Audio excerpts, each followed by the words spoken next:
धम्म संहिता YouTube channel के सभी दर्शकों को जय भीम, नमो बुद्धाय। मैं एडवोकेट दिलीप काकड़े हमारे प्रबोधनात्मक धम्म संहिता यूट्यूब चैनल में आप सभी दर्शकों का तहे दिल से स्वागत करता हूं। डॉक्टर बाबा साहेब अम्बेडकर लिखित the Buddha and his Dhamma ग्रंथ का प्रबोधन पर्व शुरू है। डॉक्टर अम्बेडकर पुनर्जीवित धम्म के विकास के लिए धम्म संहिता शीर्षक के अंतर्गत बौद्ध आचार संहिता निर्माण करने के लिए हम पिछले 45 साल से निरंतर कार्यरत है। इस कार्य को सहकार्य करने का अनुरोध बौद्ध अनुयायियों को करके आज के विषय को मैं प्रारंभ करता हूँ। आज के 43वें भाग का विषय बोधिसत्व गौतम सम्यक संबुद्ध बने ये है। इस विषय का स्पष्टीकरण इस प्रकार से है कि द बुद्धा एंड हिज धम्मा इस ग्रंथ के प्रथम कांड के चौथे भाग से चौथा अध्याय बोधिसत्व गौतम सम्यक संबुद्ध बने ये है। बाबा साहब ने इस अध्याय की जानकारी कुल 24 अंकों में दी है। इस अध्याय में बोधिसत्व को सम्यक संबुद्ध बनने के लिए 10 अवस्था से गुजरना पड़ता है या 10 अवस्था को पार करना पड़ता है। यह बदलाव या स्थित्यंतर एक अवस्था से दूसरी अवस्था में क्रमशः होता है। बोधिसत्व गौतम इस 10 अवस्था पार करके सम्यक संबुद्ध बने, उस 10 अवस्था की जानकारी इस अध्याय में डॉक्टर बाबा साहेब अम्बेडकर जी ने दी है। वो जानकारी और उसका विश्लेषण हम इस भाग में कर रहे हैं।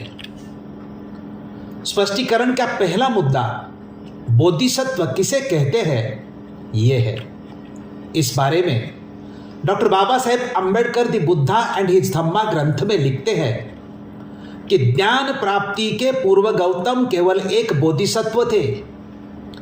ज्ञान प्राप्ति के बाद ही वह बुद्ध बने। बोधिसत्व कौन और क्या होता है? और उसका जवाब देते हैं कि जो प्राणी बुद्ध बनने के लिए प्रयत्नशील रहता है उसे बोधिसत्व कहते हैं। स्पष्टीकरण का दूसरा मुद्दा बुद्ध बनने की शर्त यह है। इसमें doctor Ambedkar the Buddha and his Dhamma ग्रंथ में लिखते हैं कि एक बोधिसत्व बुद्ध कैसे बनता है। बुद्ध बनने के लिए एक बोधिसत्व को क्या क्या करना होता है, और इसका जवाब देते हैं कि बोधिसत्व को लगातार जीवन की 10 अवस्था या स्थित्यंतर तक बोधिसत्व रहना पड़ता है। बोधिसत्व को जिस अवस्था से गुजरना पड़ता है उसमें से पहली अवस्था को मुदिता कहते हैं। मुदिता का मतलब आनंद होता है। इस अवस्था में बोधिसत्व आनंद प्राप्त कर लेता है। डॉक्टर बाबा साहेब अम्बेडकर इस पहली अवस्था के स्पष्टीकरण में लिखते हैं कि पहली अवस्था में वह यानी बोधिसत्व मुदिता यानी आनंद प्राप्त करता है। जैसे सुना सोने चांदी के मैल को दूर करता है, उसी प्रकार एक बोधिसत्व अपने चित्त के मैल को दूर करके इस बात को स्पष्ट रूप से देखता है कि जो आदमी चाहे पहले प्रमादी रहा हो, लेकिन यदि वह प्रमाद का त्याग कर देता है तो वह बादल मुक्त चंद्रमा की तरह इस लोक को प्रकाशित करता है। जब उसे इस बात का बोध होता है तो उसके मन में मुदिता यानी आनंद उत्पन्न होता है और उसके मन में सभी प्राणियों का कल्याण करने की उत्कट इच्छा उत्पन्न होती है। यह बोधिसत्व को बुद्ध बनने की पहली अवस्था है। बोधिसत्व को जिस अवस्था से गुजरना पड़ता है उसमें से दूसरी अवस्था को विमला कहते हैं। विमला का मतलब शुद्धता होता है। शुद्धता की अवस्था में बोधिसत्व काम वासना और सभी दुर्गुण अपने मन से निकालकर दयावान बन जाता है। डॉक्टर बाबा साहेब अम्बेडकर दूसरी अवस्था विमला के स्पष्टीकरण में लिखते हैं कि अपनी दूसरी अवस्था में वह यानी बोधिसत्व विमला भूमि यानी शुद्धता को प्राप्त होता है। इस समय बोधिसत्व का काम चेतना से सर्वथा मुक्त हुआ रहता है। वह कारुणिक होता है, सबके प्रति कारुणिक। वह न किसी के अवगुण को बढ़ावा देता है और न किसी के गुण को घटाता है। यह बुद्ध बनने की बोधिसत्व की दूसरी अवस्था है। बोधिसत्व को जिस अवस्था से गुजरना पड़ता है उसमें से तीसरी अवस्था को प्रभाकारी कहते हैं। प्रभाकारी का मतलब तेजस्विता है। डॉक्टर बाबा साहेब अम्बेडकर तीसरी अवस्था प्रभाकारी के स्पष्टीकरण में लिखते हैं कि अपनी तीसरी अवस्था में वह यानी बोधिसत्व प्रभाकारी यानी तेजस्विता प्राप्त करता है। इस समय बोधिसत्व प्रज्ञा दर्पण के समान स्वच्छ हो जाता है। वह अनात्म और अनित्यता के सिद्धांत को पूरी तरह से समझ लेता है और हृदयंगम कर लेता है। उसकी एकमात्र आकांक्षा ऊंची प्रज्ञा प्राप्त करने की होती है और इसके लिए वह बड़े से बड़े त्याग करने के लिए तैयार रहता है। यह बुद्ध बनने की बोधिसत्व की तीसरी अवस्था है। बोधिसत्व को जिस अवस्था से गुजरना पड़ता है उसमें से तीसरी अवस्था को अर्चिस्वती यानी चौथी अवस्था को अर्चिस्वती कहते हैं। अर्चिस्वती का मतलब अग्नि समान तेजस्वी बुद्धिमत्ता है। डॉक्टर बाबा साहेब अम्बेडकर चौथी अवस्था अर्चिस्वती के स्पष्टीकरण में लिखते हैं कि अपने चौथी अवस्था में वह यानी बोधिसत्व अर्चिस्वती यानी अग्नि समान तेजस्वी बुद्धिमत्ता को प्राप्त करता है। इस जन्म में बोधिसत्व अपना सारा ध्यान अष्टांगिक मार्ग पर केंद्रित करता है, 4 सम्यक व्यायामों पर केंद्रित करता है और 5 प्रकार के शील पर केंद्रित करता है। यह बुद्ध बनने की बोधिसत्व की चौथी अवस्था है। बोधिसत्व को जिस अवस्था से गुजरना पड़ता है उसमें से 5वीं अवस्था को सुदुर्जया कहते हैं। सुदुर्जया का मतलब जीतने के लिए कठिन अवस्था यह है। डॉक्टर बाबा साहेब अम्बेडकर 5वीं अवस्था सुदुर्जया के स्पष्टीकरण में लिखते हैं कि 5वीं अवस्था में वह यानी बोधिसत्व सुदुर्जया यानी जीतने के लिए कठिन ऐसी अवस्था को प्राप्त करता है। वह सापेक्ष तथा निरपेक्ष के बीच के संबंध को अच्छी तरह हृदयंगम कर लेता है। यह बुद्ध बनने की बोधिसत्व की 5वीं अवस्था है। बोधिसत्व को जिस 10 अवस्था से गुजरना पड़ता है उसमें से 6ठी अवस्था को अभिमुखी कहते हैं। अभिमुखी का मतलब है किसी भी चीज की उत्क्रांति और उसके 12 निदान की जानकारी मिलना होता है।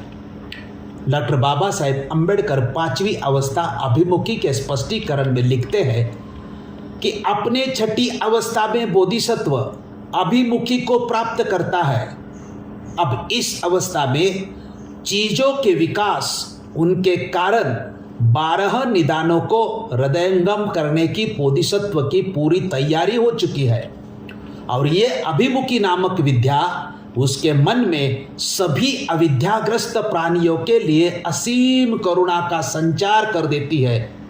यह बुद्ध बनने की बोधिसत्व की 6ठी अवस्था है। बोधिसत्व को जिस अवस्था से गुजरना पड़ता है उसमें से 7वीं अवस्था को दुरंगमा कहते हैं। इसका मतलब होता है कि दूर जाना। डॉक्टर बाबा साहेब अम्बेडकर 5वीं अवस्था 7वीं अवस्था सुदुर्जया के स्पष्टीकरण में लिखते हैं कि अपनी 7वीं अवस्था में बोधिसत्व दुरंगमा यानी दूर जाना यह अवस्था प्राप्त करता है। अब बोधिसत्व देश काल के बंधनों से परे है। वह अनंत के साथ एक हो गया है, किंतु अभी भी वह सभी प्राणियों के प्रति करुणा का भाव रखने के कारण देहधारी है। वह दूसरों से इसी बात में पृथक है कि अब उसे भव तृष्णा उसी प्रकार स्पर्श नहीं करती जैसे पानी किसी कवल को। वह तृष्णा मुक्त होता है, वह दानशील होता है, वह क्षमाशील होता है, वह कुशल होता है, वह वीर्यवान होता है, वह शांत होता है, वह बुद्धिमान होता है तथा वह प्रज्ञावान होता है। अपनी 7वीं अवस्था में वह धम्म का जानकार होता है, लेकिन लोगों के सामने वह उसे ढंग से रखता है कि उनकी समझ में आ जाए। वह जानता है कि उसे कुशल तथा क्षमाशील होना चाहिए।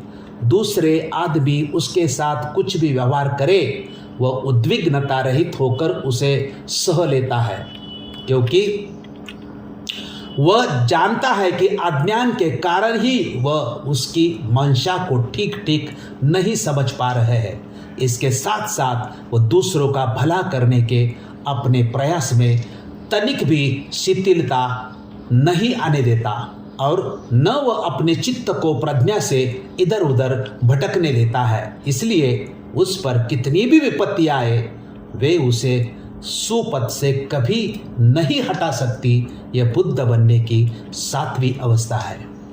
बोधिसत्व को जिस अवस्था से गुजरना पड़ता है, उसमें से 8वीं अवस्था को अचल कहते हैं। अचल का मतलब अड़ल। ऐसा किया है डॉक्टर बाबा साहब अम्बेडकर 8वीं अवस्था अचल के स्पष्टीकरण में लिखते हैं कि अपनी 8वीं अवस्था में बोधिसत्व अचल हो जाता है। अचल अवस्था में बोधिसत्व कोई प्रयास नहीं करता, वह कृतकृत्य हो जाता है। जो कुछ भी वह करता है उसमें सफल होता है। यह बुद्ध बनने की बोधिसत्व की 8वीं अवस्था है। बोधिसत्व को जिस अवस्था से गुजरना पड़ता है, उसमें से 9वीं अवस्था को साधुमति कहते हैं। साधुमति का मतलब जिसने सभी धर्म और उसके शास्त्र को जीत लेना है। डॉक्टर बाबा साहेब अम्बेडकर 9वीं अवस्था के स्पष्टीकरण में लिखते हैं कि अपनी 9वीं अवस्था में बोधिसत्व साधुमति प्राप्त हो जाता है, जिसने तमाम धर्मों को या पद्धतियों को जीत लिया है अथवा उनके भीतर प्रवेश पा लिया है, सब दिशाओं को जीत लिया है, समय की सीमाओं को लांघ गया है, वही साधुमति अवस्था प्राप्त कहलाता है। यह बुद्ध बनने की बोधिसत्व की 9वीं अवस्था है। बोधिसत्व को जिस अवस्था से गुजरना पड़ता है, उसमें से 10वीं अवस्था को धम्म मेधा कहते हैं। धर्म मेधा का मतलब दिव्य दृष्टि प्राप्त होना है। डॉक्टर बाबा साहेब अम्बेडकर 10वीं अवस्था धम्म मेधा के स्पष्टीकरण में लिखते हैं कि अपनी 10वीं अवस्था में बोधिसत्व धम्म मेधा बन जाता है, उसे बुद्ध की दिव्य दृष्टि प्राप्त हो जाती है, यानी सम्यक संबोधि प्राप्त हो जाती है। यह बुद्ध बनने की बोधिसत्व की 10वीं अवस्था है। बोधिसत्व को बुद्धत्व प्राप्ति के लिए 10 अवस्था से गुजरना पड़ता है। बोधिसत्व वो 10 अवस्था इस प्रकार है बोधिसत्व की वो गुजरने की। पहली अवस्था मुदिता यानी आनंद, दूसरी अवस्था प्रभाकारी यानी तेजस्विता, तीसरी अवस्था विमला यानी शुद्धता, चौथी अवस्था अर्चिष्वती यानी अग्नि समान तेजस्वी बुद्धिमत्ता, 5वीं अवस्था सुदुर्जया मतलब जीतने के लिए कठिन अवस्था, 6ठी अवस्था अभिमुखी किसी भी चीज की उत्क्रांति और उसके बारे निधान की जानकारी मिलना, 7वीं अवस्था सुदुर्जया मतलब दूर जाना, 8वीं अवस्था अचल मतलब अड़ल और 9वीं अवस्था साधुमति मतलब जिसने सभी धर्म और उसके शास्त्र को जीत लिया और 10वीं अवस्था धर्म मेधा मतलब दिव्य दृष्टि प्राप्त होना। बुद्ध होने की अवस्था के लिए आवश्यक इन 10 बलों को बोधिसत्व प्राप्त करता है।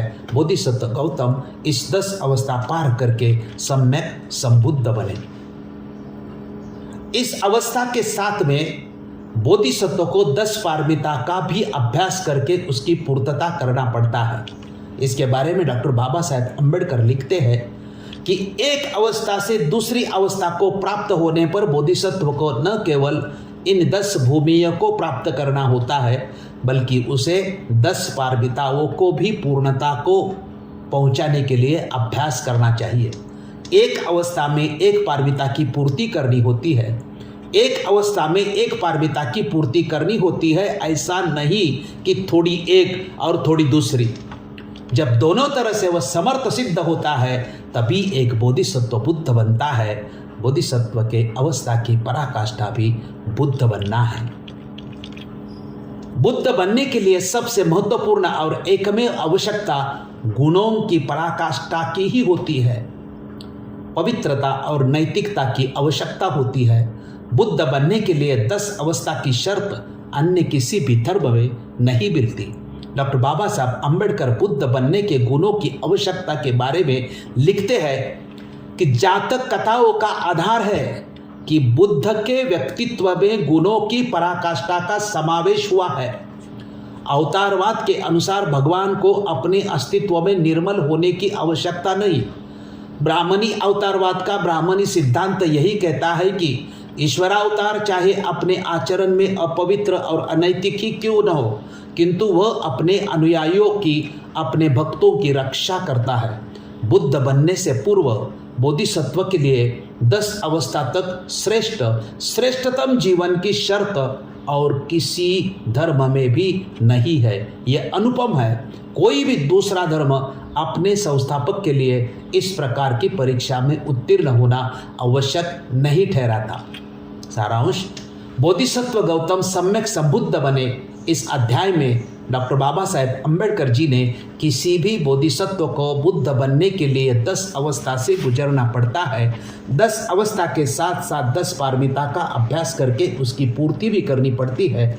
बोधिसत्व गौतम इस 10 अवस्था और उसके साथ 10 पारमिता पार करके सम्यक संबुद्ध बन जाते हैं। इसकी जानकारी डॉक्टर बाबा साहब अम्बेडकर जी ने द बुद्धा एंड धम्मा इस ग्रंथ में दी है। अनुमान यही है कि बुद्ध बनने के लिए बोधिसत्व होना यह प्राथमिक शर्त है और बोधिसत्व होने के बाद 10 अवस्था और 10 पारमिता से गुजरने की शर्त कंपलसरी है। यह शर्त पूरी होने के बाद दिव्य दृष्टि प्राप्त होती है और बोधिसत्व सम्यक संबुद्ध बन जाता है। बोधिसत्व गौतम से सम्यक संबुद्ध बने। इस अध्याय की जानकारी और स्पष्टीकरण सुना और देखा आपने, उसके लिए सभी दर्शकों का आभार व्यक्त करता हूँ। आप इस वीडियो को ज़्यादा से ज़्यादा लोगों तक पहुँचाकर ग्रंथ प्रबोधन पर्व सफल बनाने के लिए मदद करें। धन्यवाद।